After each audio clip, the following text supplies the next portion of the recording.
This program is brought to you by thepodcastfactory.com. How would you like to get more customers, make more profits, and have bigger breakthroughs? Get Doberman Dan's Profit Boosting Breakthroughs. Normally, this would cost you $98 per month, but right now, for listening to this show, he's giving you a free copy of his Doberman Dan letter. All you have to do is go to DobermanDan.com and sign up to get your free copy now.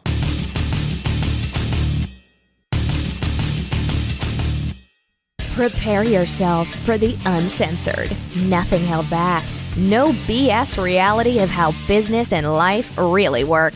Doberman Dan is off the chain. You are listening to the Off the Chain Show. Welcome back. We're about to jump in with Jack Bourne from Deadline Funnel and pick up where we left off last week, talking about building a software business and getting into some of the dirty little secrets that are going on in the software industry. So let's jump into the interview. I'm curious, what kind of capital requirements are you used to for starting a software business? I come from the world of the quote unquote kitchen table entrepreneur where, you know, until recently, I really never had any money to start a business. It was a yellow notepad, a blue pen, and yes, the pen has to be blue, and my brain. And that was about it. And then capital requirements was usually, let's see, how much credit have I got left on the Visa? And so that was it. Whatever that was it. And, you know, back in the day, you could start an info business that way. And I'm curious if you can bootstrap a software business that way, or if it's more capital intensive. The answer is yes, you absolutely can bootstrap a software business. Now, as with anything, it can be more challenging to bootstrap a business, any type of business. Whereas if you have the resources, you can speed things up. But you definitely can bootstrap a software business. So as an example, theoretical example, you could go to clients and you could start investigating, is there pain in this marketplace? I mean, that's the most important thing. You're creating software to solve a pain. You're going to save someone time, make someone money. You're somehow going to improve someone's personal life, or more likely their business life, with your software. So you go and you start interviewing and talking with, and that's usually the part that stops people cold, actually having conversations with other people. But have conversations with people and ask them about problems that they're having in their business and how they're currently trying to solve them. And after you've had these conversations, if you put together some real simple mock-ups, I mean, you could use something like PowerPoint or Keynote, and there's all sorts of online tools that don't cost a lot to be able to do this, but you could use something as simple as, frankly, pen and paper or PowerPoint or Keynote, which most people have access to. You could use something like that to create what's called a mock-up. Basically, it pictures of, well, here's what I'm thinking. And then when you click on this button, you would go to this screen. And so you're just showing someone what would happen. And so if you really get that right, and you're getting feedback and you're changing things as they're giving you feedback, but at some point, if they're really fired up and salivating about this, and you're talking to more than one person, you could have them basically fund the project, sort of like your own private Kickstarter, by pre-selling it to a small number of investors where they're getting lifetime access for some great deal, or the first year's access for, you know, some great deal. But that's your startup capital to then go hire your first programmer. I had the added benefit of being a programmer. And so, for example, AW Pro Tools version 1.0, I built that. And then I built a team around me. And the way that I paid for that team was with the people that I got on version 1.0, which wasn't great, but it was so innovative, so new at the time that it wasn't as challenging getting people on board, even though the product was far from polished. And so I used that revenue to hire people who are much better at coding than I am, but I had the vision and knew where I wanted to go, and I know how to sell and market. Same thing with Deadline Funnel. I built version 1.0. Well, the people who are working on it now, they're writing code that I can barely keep up with. And so the complexity of the project has grown exponentially, but I created the first version. And so I had a little bit of a leg up because I do code. I would say that the other benefit of knowing how to code is that every now and then you'll tell your team, okay, here's what this thing needs to do now. And it's every so often, even talented coders will come back and say, well, you can't do that. It's just not feasible the way that you're describing it. Well, if you know enough about code, even if I can't write the code, I know enough to say, well, have you tried this or tried that? And I can explain it enough where they say, oh, well, I hadn't considered that way of doing it. And then all of a sudden that unlocks whatever sort of confusion is in their mind, and then they move forward. So if you're not a coder, sometimes you might fall into the trap of believing that what they're telling you is true, that you can't do X, Y, and Z. There's ways to get around that, but I just wanted to explain that I did come to this with some other advantages built in. So you've been walking the tightrope without a safety net for a while now. What are some of your biggest challenges as an entrepreneur?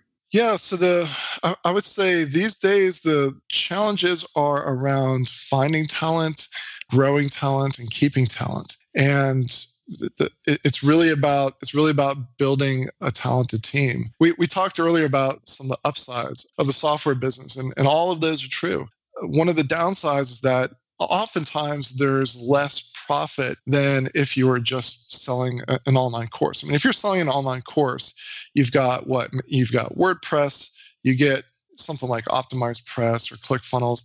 You set up your funnel, you sell it, and then you have your delivery system. And so it's not a whole lot of complexity there. These days, it's really, really easy to put that together, and you don't have to change it every single week, every single month. With the software business, you're constantly improving the software. You're constantly dealing with people requesting new features, or there's possibly bug reports. And so it's really not set it and forget it. And if you do treat your software business as set it and forget it, it won't be long before someone comes by and eats your lunch. And so I think you have to maintain a team.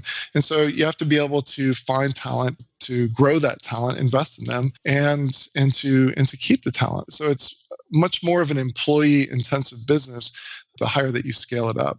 So that's a challenge. And then I would say another challenge is, again, just maintaining the growth rate. Always keeping an eye on reducing churn. That's people who are canceling or quitting, and getting more people into the software. So that's always a challenge. You can always use more clients. I got a quick question, Jack. How do those people out there that sell software and just have like a one-time price, like, here, buy this software, $300, lifetime access, how can they keep up with that software, or do they? Should I be careful of those people?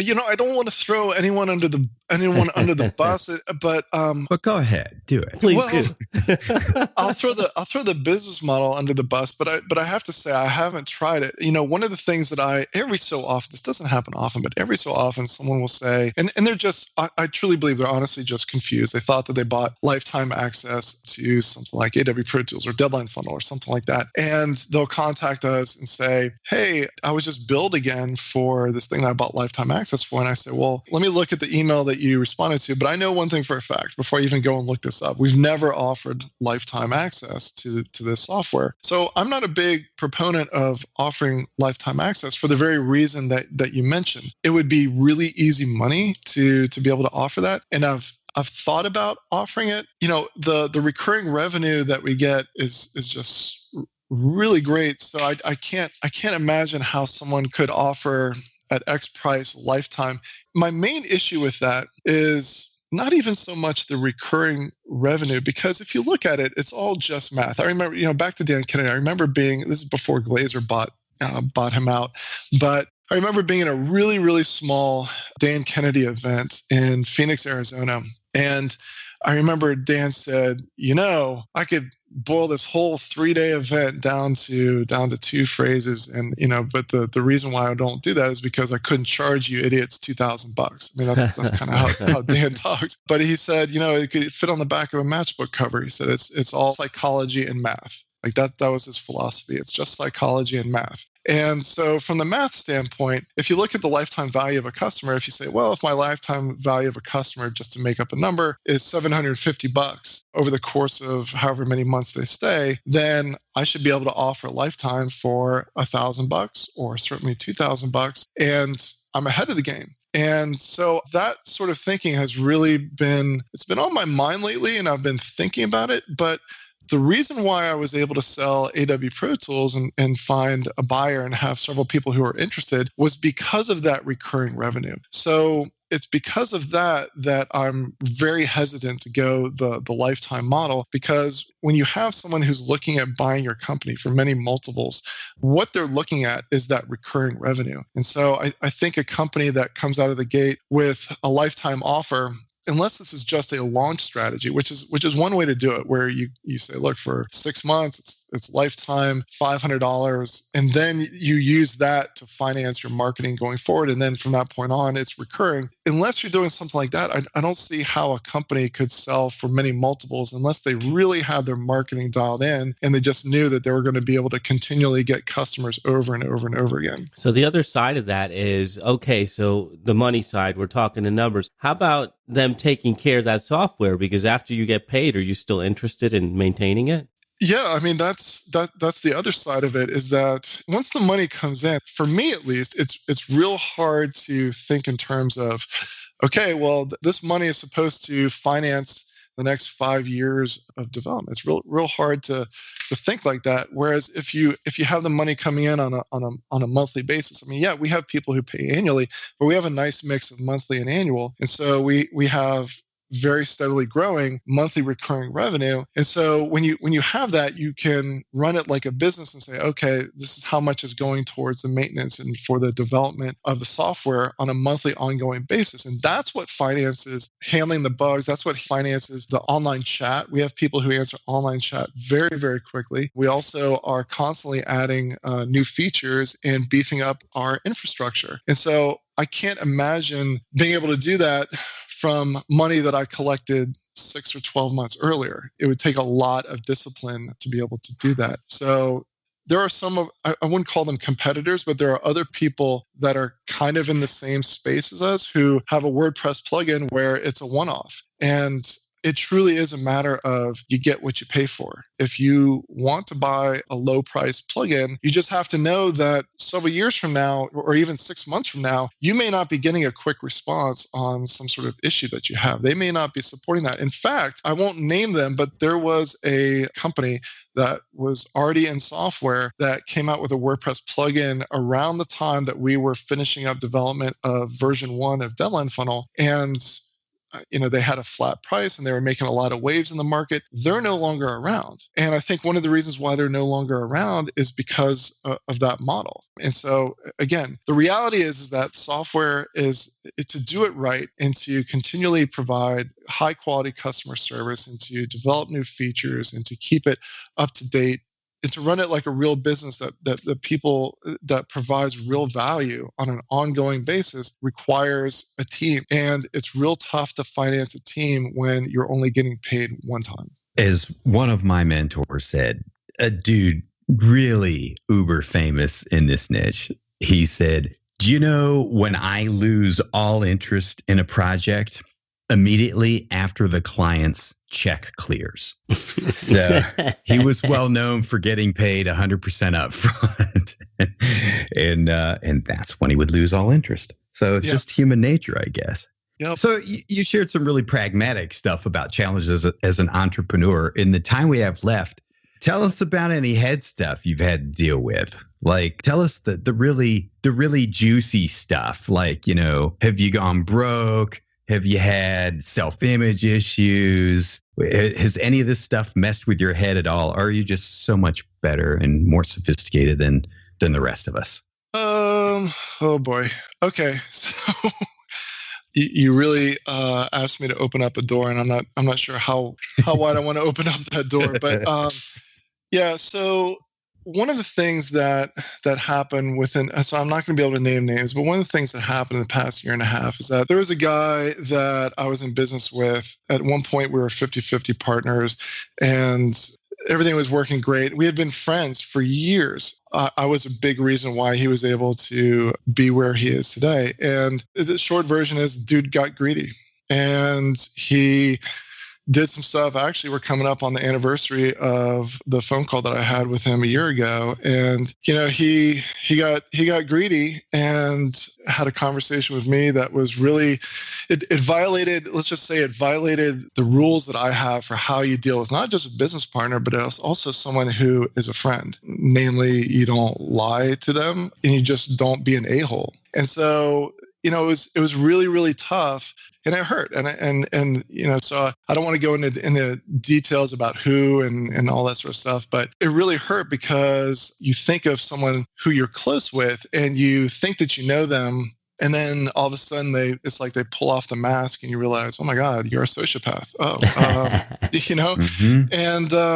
and that's super painful. And so the other thing that was painful was to see that, at least in the short term, he benefited from that activity. And it just was, it was just really painful to watch that go on. And so there were some months of soul searching and trying to figure out, am I going in the right direction? Do I want to be in this world, in this niche? And I've come out of it a stronger person, but it certainly was painful. So maybe that's enough juicy detail for you to. I appreciate you sharing that, because you want to test a relationship, just bring money into it. I mean, even people you think are your friends, and maybe they've been your friends for years, or your family members even. As soon as money comes into the equation, people get batshit crazy. And it's amazing how crazy they can get. And I guess that's a tough lesson, isn't it? Yeah, it is. You're in a game where you realize, oh, I'm playing by one set of rules and you're playing by a totally different set of rules. And in some ways, you're at a short-term disadvantage, because some people will take the way that you live your life and twist it back on you against you. And so, it's painful. That's all I can say, is that it's really, really painful. You think like those people ever get found out or ever pay, or they just go on fucking people? You mean karma? Is karma real? Yeah, I mean karma, or whatever you want to call it. Sometimes you can hasten karma a little bit. I don't recommend that. Yeah, I honestly don't know. I like to think that karma works. I think I've seen too much to believe that necessarily the bad guys always get what's coming to them. Right. So the more I share the details privately about, so-and-so, did X, Y, and Z, and it really hurt, more people are like, I've been hearing the same thing. And, but it doesn't seem to have had any sort of negative effect that I can tell. But, maybe it's the type of thing where, sort of like smoking cigarettes, like, well, yeah, what's the big deal? I've been smoking for 10 years and it catches up with you. Maybe it's a matter of just a small accumulation of, poisoning your personal brand eventually catches up with you. I don't know. Time will tell. So one of the people we've talked about in this conversation today, who's a really big name, has confided some things in confidence to me. And I used to think it was a really jaded way of doing business and going about your life. Now I totally see the sense in it. And his deal is, by the time you die, if you can count on one hand the number of friends you have, then, consider yourself a truly lucky person. Most of us have way fewer friends than we really think we have. And his deal is, I'm in business to make money. So these people I'm in business with are not my friends. We're going to keep it strictly on a business level. They want to socialize. They want to do this. Clients that have been with him for 30, 40 years. No, he draws the line. They're not friends. They're clients. And it's very well defined with him. And I used to think, geez, that kind of sucks, because there's like people I do business with that I like hanging out with. But he's been through situations like you just described, Jack. And he's like, this is part of his process for trying to do things to avoid that. It's impossible to avoid that. But I think maybe it's a way of emotionally protecting himself, even though he's got the image of a very tough guy. I think maybe it's more emotional protection than financial protection, because if a guy like that screws you, it's been clearly defined that he is not a friend. He's just whatever it is, a client or business partner. Well, then maybe that hurts a little less than if you would have mentally considered the guy a friend. I don't know. That's the way I see his rationalizing it. And I totally get it. Yeah. It's one of those lessons that, everything's crystal clear in hindsight. I mean, I can look in hindsight and see the red flags, even from very, very, very early on. There were signals that I chose to ignore. So, you live and you learn, and you go forward, and you try not to be too jaded, but you take what's useful into your future business dealings. And so that's what I choose to do. So, that's we're all failing forward and growing as we do. Just a suggestion. I think one thing that will help that situation, on the anniversary every year of that, the big breakup, you should just put a big old flaming bag of poop on his doorstep and ring the doorbell and just, run away just knowing that, maybe there is no such thing as karma, but, at the very least, I got this. And every year I got this. Maybe you'll feel a little better that way. Maybe. Although I think by the second year, it wouldn't be as much of a surprise. I'd probably have to come up with a new trick. Well, you just shot holes in my plan, but yeah, you're absolutely right. I hadn't thought that far ahead in that plan. It made sense, but now it doesn't seem to make sense. Well, hey, man, I really appreciate you coming on the show and sharing with us today, Jack. Thank you. Absolutely. Yeah, it's always great talking to you guys. So, Jack, it's deadlinefunnel.com. That's the main site. Yeah, deadlinefunnel.com. It's cool, but we didn't get to talk about it. But the quick 10-second plug for it is that I created it to make it super simple for anyone who is creating an evergreen deadline to be able to do it with authenticity. So even though you're using marketing automation, deadlinefunnel.com makes it absolutely 100% authentic. And it increases your sales by using it. Yeah. And I can verify the simplicity thing. I'm not known to be a tech guy, but even I can use it. There's my testimonial. That's a miracle. And great customer support, because every time I'm in there, you guys are right there backing me up. So I always appreciate that. So deadlinefunnel.com. Thank you, Jack. Thank you, Doberman Dan. But before we wrap up, Jack has a special offer he wants to share with you. So I've set up a special promo code for everyone who's listening to this podcast. And so what you do is you go to deadlinefunnel.com/special and enter in the promo code DAN, DAN, and you'll get a special offer that I do not make publicly available. So again, you go to deadlinefunnel.com/special, enter in the promo code DAN, and you'll see a special offer for Deadline Funnel so you can test drive it and see how it increases your conversions.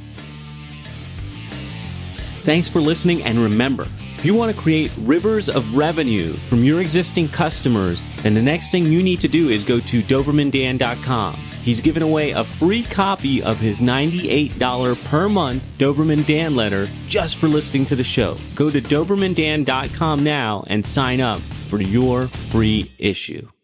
This is the podcastfactory.com.